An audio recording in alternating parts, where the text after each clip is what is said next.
Cuando nos planteamos por qué dormimos, de alguna manera es porque nos planteamos la vida como actividad, como hacer cosas, encontrarnos con la gente, interactuar con nuestro entorno, los sentimientos.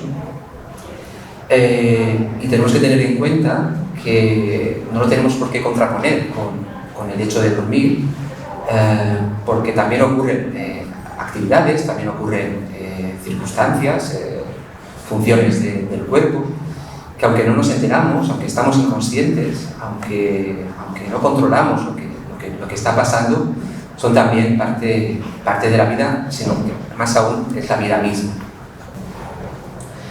Nos encontramos que estamos a merced de un reloj biológico y de un proceso homeostático, en la que alternamos vigilia, sueño no REM y sueño REM, todo ello mediado por las sustancias, por los neurotransmisores que están ahí escritos, y tenemos que entender que el ciclo del sueño no es yo empiezo despierto cuando me meto en la cama, entro en sueño no REM y después hago REM y ya está, sino que son ciclos que van subiendo y bajando. Es decir, cuando nos metemos en la cama, obviamente estamos despiertos, en 20 minutos, media hora como mucho, deberíamos entrar en sueño no REM, y a la hora y media haremos una fase REM que durará 15, 20, 30 minutos.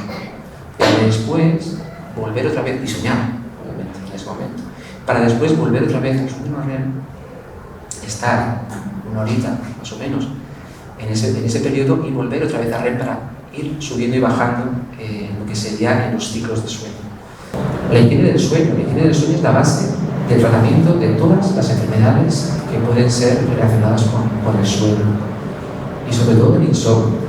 El insomnio sobre todo se trata con terapia cognitivo-conductual. La terapia cognitivo-conductual es una rama de la psicología que hace que encontrar los recursos que existen en cada uno para mejorar de manera psicológica, sin medicamento, la situación de insomnio.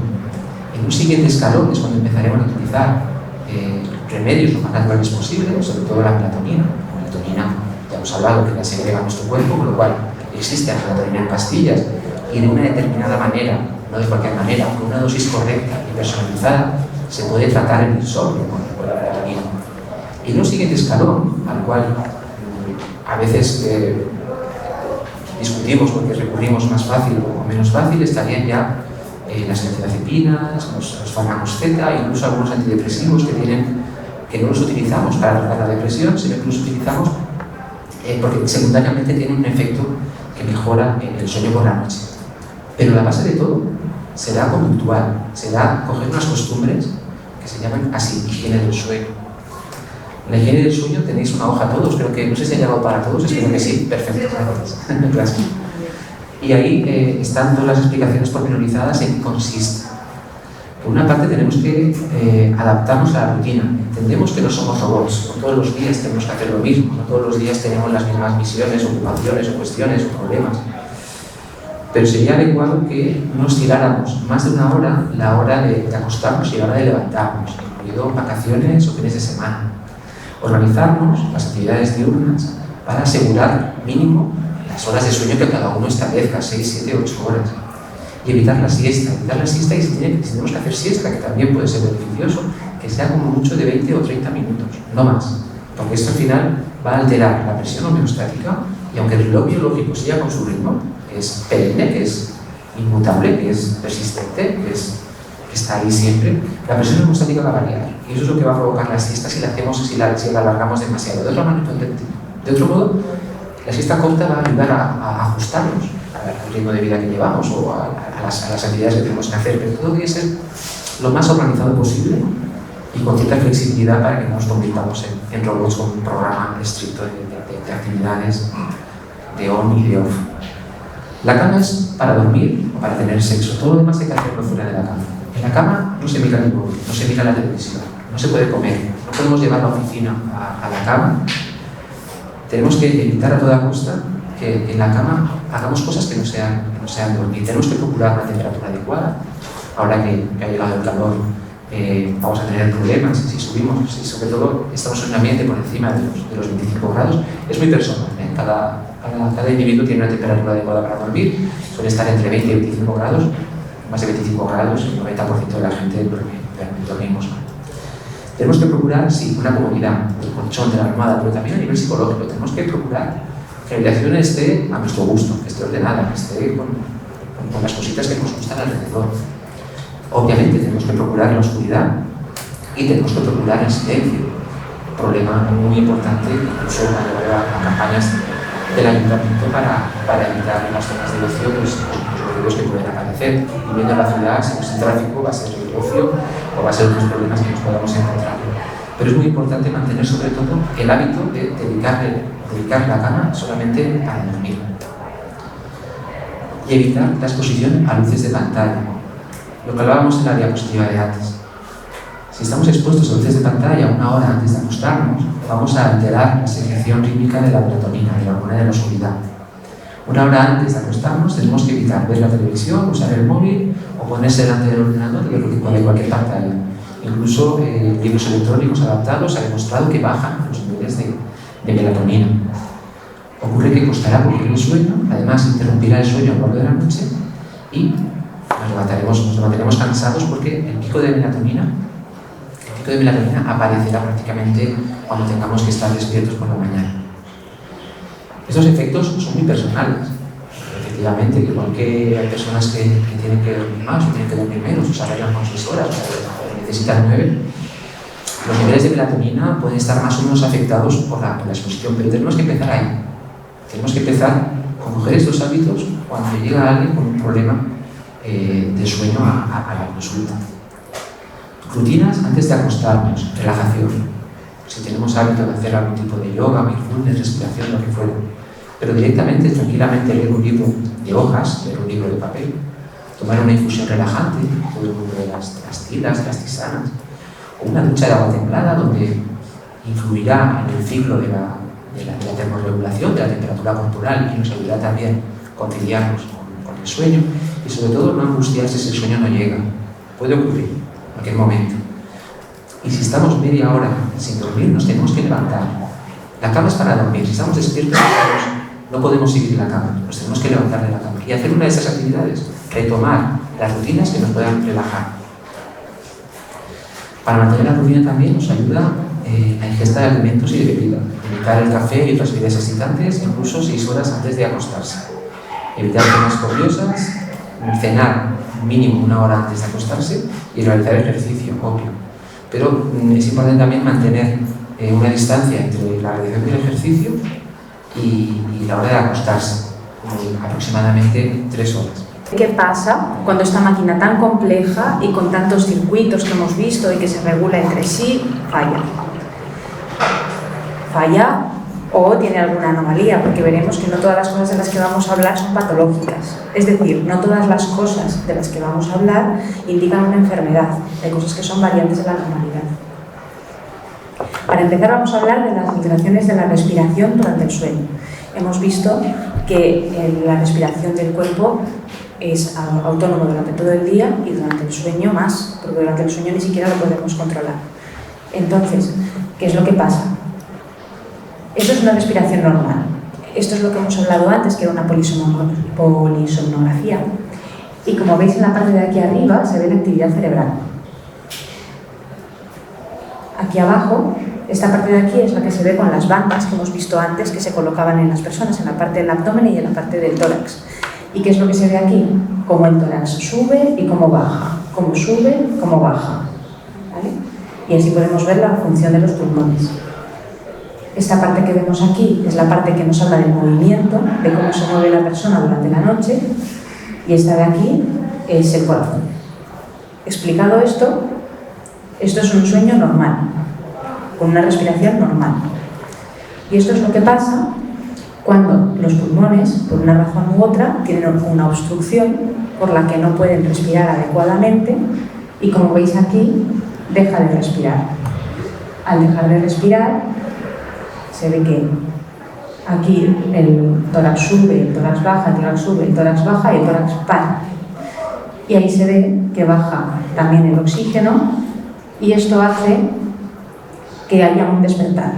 Despierta porque el corazón se ha acelerado, se ha notado la falta de oxígeno y respiramos. Esto es una apnea. ¿vale? Lo explico así porque seguro que muchos lo habéis notado en la pareja, al lado, en la cama, veis esto es lo que pasa realmente cuando está ocurriendo una apnea. ¿Y quién está más en riesgo de sufrir apneas del sueño? Bueno, voy a hacer un truco de magia. En esta sala hay seguro al menos una persona con apnea del sueño. Seguro. 20-30% por encima de los 65 años. Es muchísimo. Entonces tenemos que estar todos atentos porque eso es algo que puede pasar, ¿vale? ¿Y quién está en más riesgo? Las personas que tienen más índice de masa corporal, es decir, que nos sobran unos kilos, ¿vale? Estamos más en riesgo. ¿Por qué? Porque la vía aérea, como ya he explicado yo antes, está más frágil en ese momento y si tenemos una presión que va contra ella, eso crea una obstrucción, que es esa obstrucción que no nos deja respirar en ese momento. A ver, cosas importantes del sonambulismo. Ya lo he dicho, pero lo repito, no es patológico, es decir, no pasa nada. Se les puede despertar, no pasa nada, pero un poco de consideración, porque a todos nos molesta cuando nos despiertan, ¿no? Pues si uno está de pie, pues más. Entonces, bueno, con cariño se les puede volver a llevar a la cama y no pasa nada. Y si se despiertan no se van a morir, como dicen las leyendas urbanas, ni ninguna cosa, ¿vale? Sí que hay medicaciones y terapia para estos casos, cuando son casos graves o cuando pueden venir asociados a peligro, porque se levantan, rompen cosas, etcétera, pero no son los casos más comunes y generalmente con la edad se pasa. Vamos a hablar de los trastornos de conducta durante el sueño REM. Es lo que pasa más en la última parte del sueño y es este sueño diferente, este sueño en el que soñamos y en el que únicamente se nos mueven los ojos y el resto de movimientos están inhibidos, ¿no? Como hemos dicho antes. Esto es importante para entender lo que vamos a hablar ahora. Vale. Lo primero, las parálisis del sueño. Yo no sé si tanto como una persona en la sala, pero si no, seguro que tenéis algún amigo que le pasa esto. Esa es la prevalencia más o menos. Eso es un fenómeno de transición, nuevamente, igual que lo otro, en el que uno está a medio caballo entre el sueño REM y la vigilia. Y entonces, ¿qué pasa en el sueño REM? Que uno tiene sueños. ¿Y qué vamos a tener en este despertar raro? Vamos a tener alucinaciones. ¿Y qué pasa en el REM? Que uno no se puede mover. Entonces, ¿qué es lo otro que vamos a tener en este momento? Que no nos podemos mover. Y la gente tiene esta sensación de estar sin poderse mover en la cama y como si hubiera alguien en la habitación o alguien no hubiera entrado en casa o tiene un momento así de susto. Al principio esto asusta mucho, pero la verdad es que no es patológico y pasa a mucha gente. ¿Cuántas horas dormimos?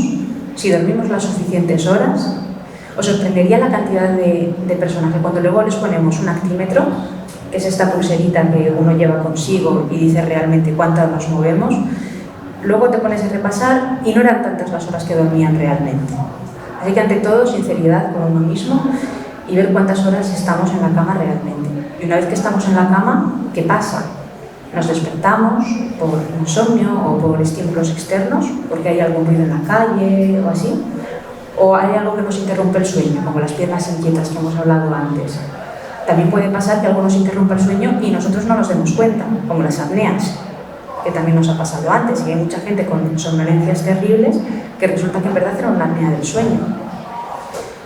Entonces, nada, tener en cuenta todas estas cosas porque no tener sueño durante el día es mejorar nuestra calidad de vida. Hay que buscar el origen de esta somnolencia. M'ha semblat una sessió molt interessant. És un tema que m'interessa molt. Jo soc professor, soc químic i soc psicòleg. I justament ara, quan d'ESO, estic fent un crèdit variable sobre el cervell. I una de les sessions, que sempre els fa molta gràcia i tal, és parlar sobre els somnis. Ells ho canalitzen més, com ho deia algú del públic aquí assistent, en el sentit de la interpretació i aquestes coses i tal, i jo sempre ho focalitzo més des de la psicobiologia, de la neurologia, no? Una mica les explicacions que hem tingut. M'ha semblat molt...